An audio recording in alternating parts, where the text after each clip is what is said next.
Assalamualaikum warahmatullahi wabarakatuh.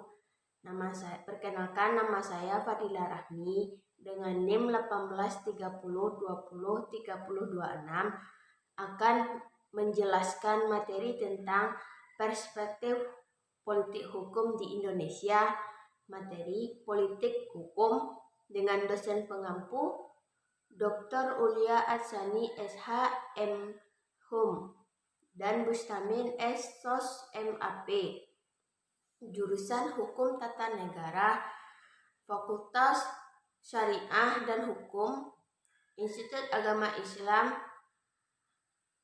Negeri Batu Sangkar. Baiklah, untuk topik pembahasan pertama, saya akan menjelaskan tentang masa sebelum kemerdekaan. Pada masa sebelum kemerdekaan ini, perkembangan politik hukum di Indonesia banyak dipengaruhi oleh tradisi hukum Eropa kontinental dan civil law yang masuk melalui kolonial Belanda. Kemudian berkembang di bawah bayangan-bayangan paradigma positif yang menjadi paradigma mainstream di tanah asalnya Eropa kontinental. Paradigma ini pada dasarnya berasal dari filsafat positif yang dikembangkan oleh Auguste Comte. Kemudian dikembangkan di bidang hukum. Paradigma positif yang memandang hukum sebagai hasil positivisasi dari norma yang telah dirundingkan di antaranya masyarakat sebagai sistem aturan yang bersifat otonom dan netral. Dominasi tradisi pemikiran hukum positif sejak abad ke-19 perlahan-lahan mendapatkan tantangan oleh munculnya pemikiran yang menempatkan studi hukum tidak lagi memutuskan perhatian pada perundang-undangan semata-mata, melainkan pada konteks yang lebih luas, artinya memungkinkan hukum itu dilihat sebagai perilaku dan struktur sosial. Dan topik pembahasan yang keduanya, saya akan menjelaskan tentang masa setelah proklamasi kemerdekaan.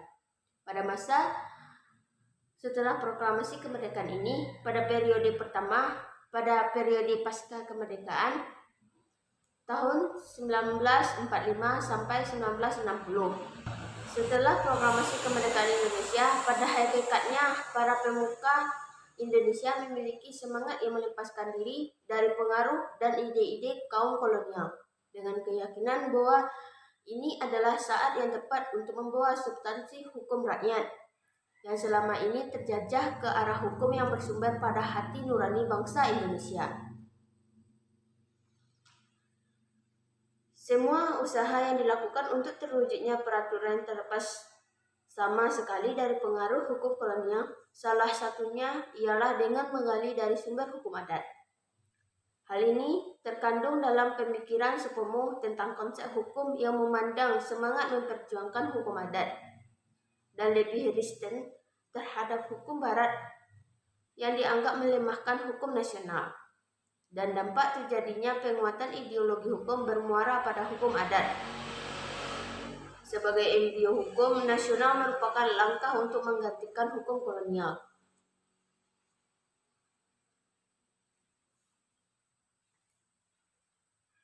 Setelah kemerdekaan yang diliputi dengan semangat menghidupkan hukum adat sebagai sumber nasional yang ternyata juga tidak mudah sampai pada cita-cita dikarenakan alasan keanekaragaman hukum rakyat yang mempunyai tadi terlihat sebagai implisit dan sistem pengelolaan hukum yang modern meliputi tata organisasi. Topik pembahasan ketiga yaitu saya akan menjelaskan tentang perkembangan politik hukum pasca reformasi. Setelah reformasi, pada era ini terlihat arah politik bangsa yang terlihat adalah kembali mencari dan menemukan jati diri yang setelah sekian lama hilang pada saat Orde Baru. Ini terlihat dari gerakan-gerakan yang mengarah pada kebebasan namun terbatas sebagai mengekspresikan diri. Adanya suatu hukum yang lebih transparan serta meningkatkan peran masyarakat sebagai pembuat pelaku dan pelaksanaan hukum, atau lebih dikenal dengan demokrasi politik hukum yang akan sedang telah diberlakukan di wilayah yurisdiksi Republik Indonesia itu sangat penting, karena hal itu akan menjadi sebagai pedoman dasar dalam memproses penentuan nilai-nilai, penerapan, pembuatan, dan pembangunan hukum di Indonesia. Maksud di sini adalah baik secara normatif maupun praktis fungsional. Penyelenggaraan negara harus menjadikan politik hukum sebagai acuan pertama utama dalam proses di atas. Dalam sepanjang sejarah negara Republik Indonesia telah terjadi perubahan-perubahan politik secara bergantian berdasarkan periode sistem politik atau politik yang demokratis dan politik otoriter. Sejalan dengan perubahan-perubahan politik itu, karakter produk hukum yang berubah. Yang pertama, perubahan berbagai undang-undang tampak jelas dan terbukti secara gamblang bahwa hukum sebagai produk politik sangat ditentukan oleh perubahan-perubahan politik. Begitu rezim Orde Baru di bawah kekuasaan Soeharto jatuh, maka hukum juga langsung diubah, terutama hukum jatuh, maka hukum juga langsung diubah, terutama hukum publik yang berkaitan dengan distribusi kekuasaan, yakni hukum tata negara. Yang kedua, penghapusan TAP MPR pasca reformasi tahun 1998. Perubahan hukum bukan hanya mengantarkan perubahan berbagai undang-undang seperti yang dikemukakan di atas, melainkan menyentuh juga peraturan perundang-undangan yang tinggi, yakni ketetapan Majelis Permusyawaratan Rakyat dan Undang-Undang Dasar tahun 1945. Yang ketiga, perubahan Undang-Undang Dasar.